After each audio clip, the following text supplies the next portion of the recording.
Au cœur de Lagos, ces plongeurs amateurs descendent au fond des rivières pour en extraire du sable qu'ils revendent ensuite aux entreprises de construction.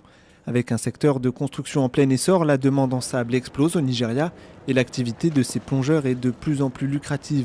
Au cœur du bidonville flottant de Makoko, l'extraction de sable est un moyen de subsistance qui fait vivre plusieurs milliers de personnes depuis plus de 50 ans. C'est un business qui nous permet de nous maintenir.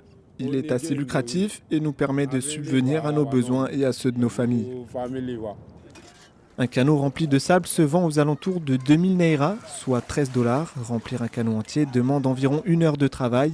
Le sable suit ensuite toute une chaîne logistique. Les canots ramènent le sable sur la berge où il est déchargé. Là, des camions le transportent jusqu'au client. Les jours pleins, chaque camion peut faire jusqu'à 10 voyages, chacun étant rémunéré aux alentours de 64 $.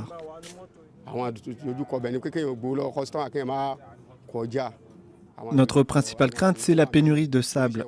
Parfois, les clients payent à l'avance et si nous ne trouvons pas de sable à fournir, alors ils se mettent en colère.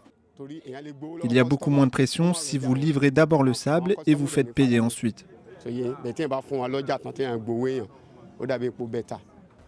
Si la pénurie de sable inquiète ceux qui en vivent, sa trop grande exploitation, elle, inquiète les écologistes. Selon eux, une extraction trop importante du sable des rivières pourrait avoir des effets désastreux.